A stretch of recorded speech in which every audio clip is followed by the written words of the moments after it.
Olá, meu amigo, minha amiga que tem acompanhado o Cristão na Era do Coaching. Esse Face Livro que tenho compartilhado no Facebook e através das outras mídias aqui hoje em forma de videolivro e para alguns que também o receberão em forma de audiobook. Bom, o primeiro capítulo inicia hoje com a temática Um breve panorama dos treinamentos pessoais humanos.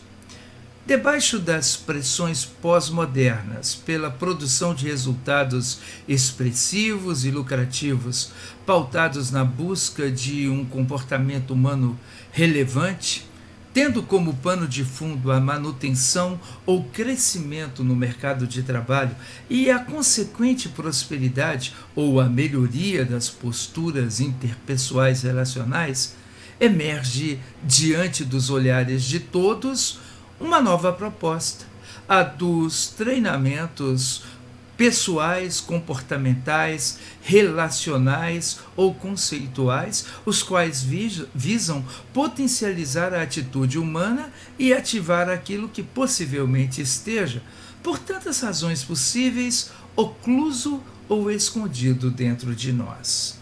Potenciais desconhecidos ou ilhados sob o impacto das circunstâncias de vida que os submergiram, os esconderam e nos tornaram, por assim dizer, travados ou presos. Libertar-se disso é profundamente necessário. Considerar nossos potenciais perfeitamente possível. Máximas dessa natureza são as verdades centrais de muitos treinamentos comportamentais e conceituais oferecidos por aí.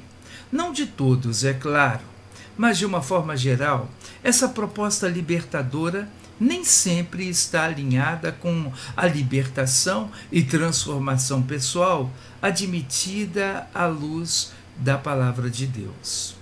Estamos vivendo dias nos quais a sociedade humana redescobriu-se necessitada de abordagens de mentoria e treinamento, de ensino comportamental e formatação de valores libertários, tendo ainda como ênfase a prioridade interrelacional, seja ela familiar, seja ela de trabalho ou nos âmbitos sociais. A visualização de personagens training presentes nas mais diversas áreas do comportamento humano leva-nos ao fato, à constatação de que essa busca de aperfeiçoamento pessoal torna-se, em nossa geração, cada vez mais comum. Talvez você estranhe o fato de eu estar usando a terminologia renascimento. Sim, eu a utilizo diante dos dados históricos que revelam que essa espécie de busca de crescimento pessoal sempre esteve presente no desenrolar da história humana. Por exemplo, no sentido bíblico, os relacionamentos de mentoria estavam presentes na vida de Moisés e Josué, Elias e Eliseu, nas escolas de profetas derivadas dali e especialmente nas relações sinagogais, onde algumas pessoas ligavam-se aos seus mestres em períodos de aprendizado. Basta lembrarmos-nos da relação entre Saulo e Gamaliel. O próprio Saulo de Tarso, quando coloca e apresenta o seu currículo para mostrar de onde veio e como abraçar a fé cristã, diz que foi educado aos pés de Gamaliel, assim tornando-se uma pessoa na alta classe farisaica. De alguma maneira, nós vamos entender que também o próprio Senhor Jesus estabelece um princípio de mentoria ligado ao discipulado. O faz com seus discípulos e diz que também os mesmos deveriam fazer com outros. Paulo entendeu isso perfeitamente e faz o mesmo com seus discípulos imediatos. E transmite a um deles, a quem muitas vezes chama de filho, Timóteo, a seguinte recomendação: que consta em 2 Timóteo, capítulo 2, versículo 2. O que de mim, entre muitas testemunhas, ouviste, confia-o a homens fiéis, que sejam idôneos para também ensinarem os outros. Outras traduções dizem para também que estes transmitam os ensinos aos outros. Se, na ótica bíblica, encontramos como proposta de mentoria o discipulado, nos dias dos filósofos gregos não seria diferente. Aliás, dias esses que quase coincidiam com os dias do palco neotestamentário, do Novo Testamento. Na realidade, guardada a proporção dos conteúdos propostos em suas reflexões, nós entendemos que as escolas de discipulado existiram também entre tais filósofos.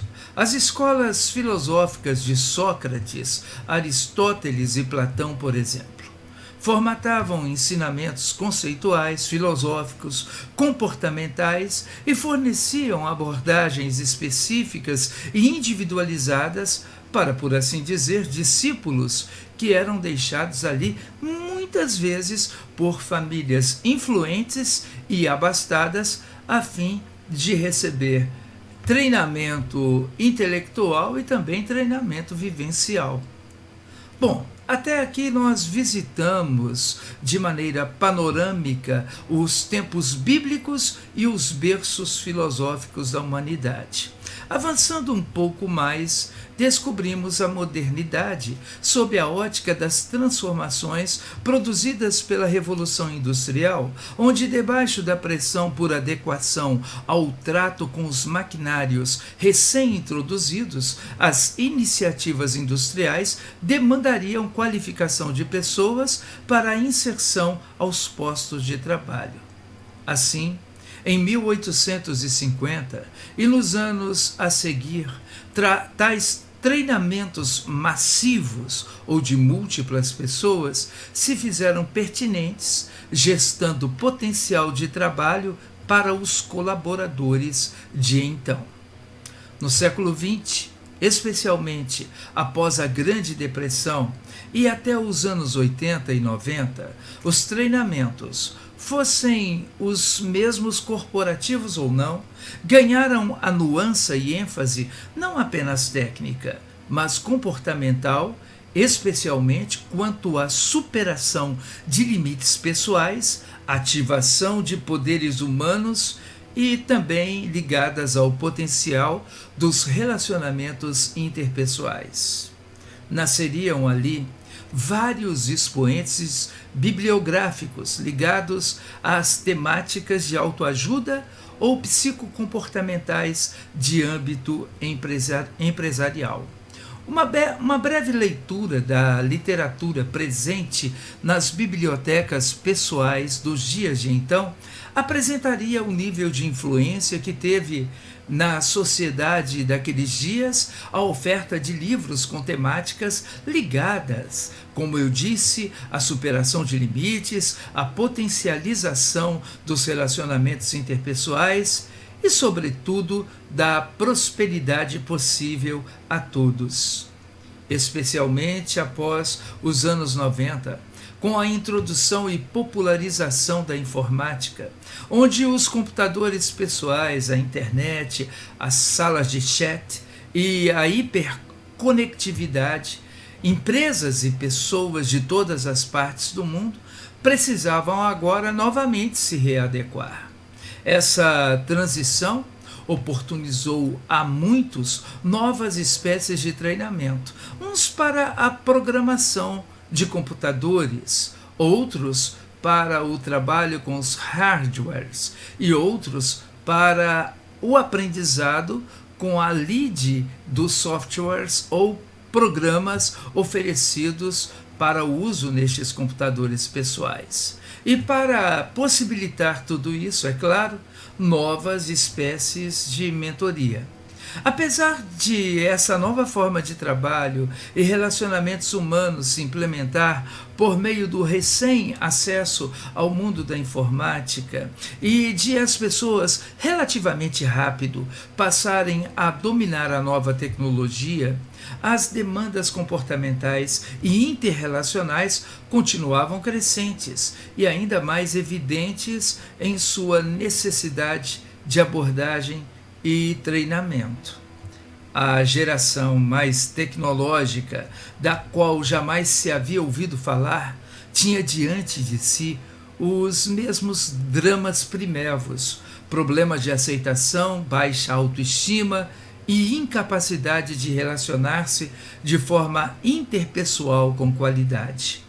Apesar de modernizar-se, informatizar-se, os ambientes corporativos, empresariais, dentre outros, encontram um ser humano ainda inseguro, pressionado, incerto quanto ao seu valor e predatoriamente competitivo, gerando atmosferas de ação profundamente conturbadas, seja na família ou no trabalho. Para responder a isso, nasce a ênfase no despertamento de líderes. Constatamos isso com a bibliografia oferecida ao mercado de livros, especialmente no Brasil, entre os anos 2000 e até bem pouco tempo. Mas hoje, a ênfase deslocou-se para um treinamento mais personalizado, com a proposta do coaching não apenas corporativo, ou seja, não apenas treinar múltiplas pessoas em certo período de tempo, mas, a partir disso, ou seja, mantendo essa espécie de treinamento coletivo, personalizar os treinamentos, implementar os personais coaching, que efetivarão conteúdos e mentorias específicas sobre as demandas particulares denunciadas ou diagnosticadas em seus portadores. Ao fazer esse histórico panorâmico que acabei de fazer, não pretendo estabelecer, como disse, aqui juízo de valor sobre a opção coaching. Pretendo, juntamente com você, avaliar à luz da palavra de Deus algumas coisas. Como um cristão pode expor a sua mente a uma mentoria comportamental, muitas vezes desprovida da ética bíblica ou dos fundamentos da fé que advoga? Como lidar ao mesmo tempo com um pensamento antropológico extrabíblico que é incapaz de perceber que os resultados humanos visíveis estão sob a influência armatiológica, ou seja, provenientes da pecaminosidade humana? Quanto à mentoria comportamental cristã, esta também não se blinda. Justificar tal mentoria apenas por ser cristã pode ser um erro diante daquilo que nós já dissemos. Existem cristãos sérios que estabelecem mentorias sérias. Existem outros que não o fazem. De toda maneira, nós precisamos colocar igualmente à prova toda espécie de mentoria, toda espécie de coaching, sob as lentes do Conselho Paulino em Filipenses capítulo 4, versículo 8. Como nós já dissemos, tudo que é puro, justo, honesto, verdadeiro, de boa fama, se há nisto alguma virtude, algum louvor, seja isto que ocupe o vosso pensamento. E mais um conselho de Paulo que encontramos lá em 1 Tessalonicenses, capítulo de número 5, versículo de número 21. Examinai tudo, retende o que é bom. É isso que nós vamos continuar mensurando, falando, pensando juntos a partir do próximo capítulo. Nós nos vemos, se Deus quiser, da próxima vez. Muito obrigado pela sua atenção. Deus o abençoe.